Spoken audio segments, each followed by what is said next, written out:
भगवान महावीर स्वामी के इस पावन और पुनीत शासन में हम सभी विराजते हैं। तीर्थंकर जिनेन्द्र की पीयूष देशनाई मनुष्यों,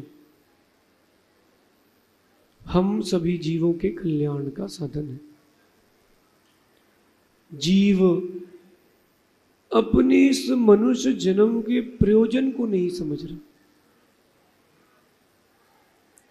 बात समझना, मनुष्य जन्म एक आयोजन है और उस मनुष्य जन्म के आयोजन का एक प्रयोजन है, और जीव उस लक्ष्य से भटककर, अपने प्रयोजन से भटककर आयोजन को समाप्त कर लेता है। देखो, मनुष्य जन्म क्यों मिला है? मां आप लोगों से पूछना है, ये मनुष्य जन्म आपको क्यों मिला है? मंदिर में आके बात करने के लिए मिला है क्या? देखो, जैसे वो दो दादी बैठी ना पीछे, बिल्कुल हमारे ठीक सामने दिख रही है आपको। सब लोग देखो उनको। हाँ, ये वाली दादी। हाँ, नहीं, मैं आपको एक प्रैक्टिकल दिखा रहा हूं। प्रवचन देखो भैया, कासली वाली प्रैक्टिकल प्रवचन देखना। जैसे वो तीन औरतें बैठ के बातें कर रही हैं, सबसे पीछे बैठी ना तीनों दादियां। हाँ, वो जो पल्ला ठीक कर रही, उन्हीं की बात करें। सब लोग देखो उनको। हाँ, उन्हीं की बात करें। ये प्रवचन में बातें कर रही हैं, इनके बाजू वाली भी और उनके बाजू वाली भी। अभी आप सब उनको देखो एक बार, पीछे मुड़ के देखो। ये तीन लोग बातें कर रहे हैं। अब आप मुझे सुनो। जैसे ये प्रवचन पांडाल में बैठ के बातें करके अपनी मनुष्य पर्याय का व्यय कर रहे हैं, ऐसे ही कहीं आप लोग मनुष्य पर्याय को प्राप्त करके यहां वहां के प्रयोजन में अपना जीवन तो बर्बाद नहीं कर रहे। ये देखो, सब शायद शांत हो गए कि अब हमारा नंबर आने वाला है। मैं आपको प्रैक्टिकल प्रवचन बता रहा हूं।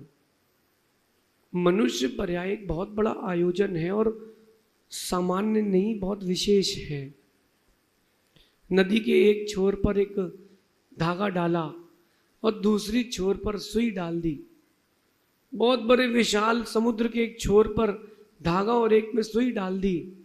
ये लोग सहज रूप से आके वो धागा सुई मिल जाए, कब मिलेंगे? इतनी दुर्लभ मनुष्य पर्याय, जब वो मिलेंगे तब मनुष्य पर्याय मिलेगी। इतना दुर्लभ है, और अपन उसको धर्म ध्यान की जगह आर्द्र रौद्र ध्यान में क्यों निकालें? अभी कीमत नहीं समझ में आ रही, क्योंकि अभी आप लोग गर्मी में हो। कौन सी गर्मी में? मनुष्य पर्याय की गर्मी हो कि हमारे पास चिंतन है, मन है, हमारे पास घर है, परिवार है, संपत्ति है। अभी आप गर्मी में हो। किसी मरते हुए व्यक्ति को देखना, सारी गर्मी शांत हो जाएगी। सारी गर्मी शांत हो जाएगी, क्योंकि कुछ मिलने वाला नहीं, कुछ बचने वाला नहीं है। पम भाई, आपका नाम पम और बूंदी में माहौल है मम्मम। समझे? कहीं ऐसा ना हो जाए कि अपन भी उसी उधेड़ बुन में निकल जाए। मैं आपको एक कहानी सुनाता हूं, ध्यान से सुनना। एक व्यक्ति ने सुबह से दुकान खोली। देवेंद्र, ध्यान सुनना। दुकान खोली और उसने झाड़ू लगाई, अपने सारे डिस्प्ले साफ किए, डिस्प्ले जमाए, फिर उसने झाड़ू लगाई, फिर पोंछा लगाया, और वही साफ सूफ करते करते सुबह से शाम हो गई। सुनो ध्यान से क्या बोल रहा हूं। सुबह से शाम हो गई, उसने एक भी ग्राहक नहीं चलाया। जो भी ग्राहक आए, भैया आधा घंटे बाद आना, अभी झाड़ू लगा रहे। उसने सही किया, और रात तक उसकी बोनी नहीं, उसने दुकान मंगल कर दी। उसने सही किया ना मां? आप लोग व्यापारी, आप बताओ, उसने सही किया कि नहीं? वो समझदार है कि ना समझ? आप लोग ग्राहक आपको बुलाने आए हैं कि चलो सीजन का टाइम है, आप कह रहे अभी तो मैं सो रहा हूं महाराज। पम भाई कह रहे हैं कि बस मेरा जो नाती पोते उनकी शादी हो जाए, बस फिर मैं दीक्षा ले लूंगा गुरुदेव। इसीलिए थोड़ा ना मनुष्य पर्याय मिली है। राम ने अपने मनुष्य पर्याय के प्रयोजन को बड़ा लेट समझा। जब राम स्वर्ग में थे तो चर्चा करते थे कि मैं तो देव पर्याय पूरी होगी, नीचे जाऊंगा, 8 वर्ष अंतर मुहूर्त में दीक्षा ले लूंगा, क्योंकि छायक समय दृष्टि हूं, और बस फिर दीक्षा लेकर के जितनी आयु मिलेगी आत्म ध्यान करूंगा। राम नीचे आए 17,000 वर्ष की आयु लेकर के, और 16,950 वर्ष तक इंद्रिय सुखी भोगते रहे। आखिरी के 50 वर्ष मोक्ष मार्ग में आए, 25 वर्ष मुनि, 25 वर्ष केवली। लेकिन उन्होंने अपने आप को अंत अंत में ट्रैक पर ले आए। आप लोग क्या कर रहे हो? आप लोग क्या कर रहे हो?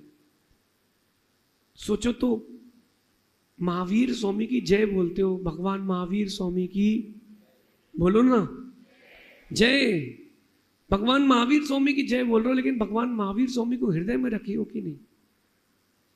जय श्री राम बोलो।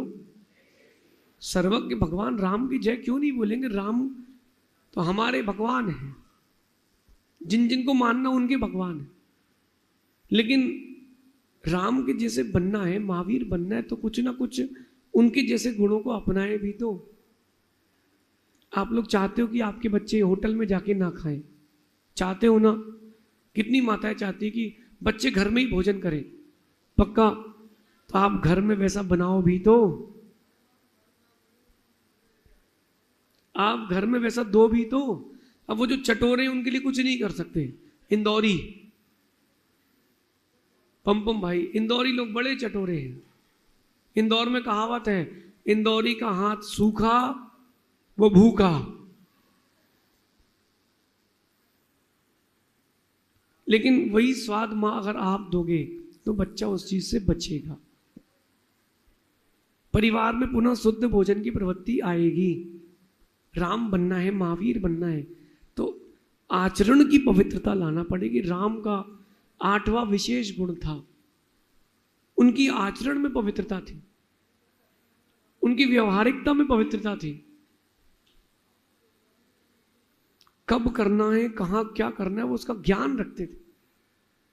आचरण में पवित्रता रखे। मंदोदरी गई राम के पास, ध्यान से सुनना, और मंदोदरी कहती है, कहने के लिए गई कि आप युद्ध में मेरे पति को बंदी बना लेना, मारना नहीं। इसी भाव से गई थी वो। और राम बैठे थे समुद्र किनारे। 26 रामायण है, उसमें से एक रामायण से कथा सुना रहा हूं शिक्षा के लिए। राम बैठे थे किनारे तट के, लहरों को देख रहे थे कि यही रात अंतिम। सुनी ना आपने, गाना तो सुना होगा आप लोग। अब जैसे ही मंदोदरी आती है और राम उठ के खड़े हो जाते हैं।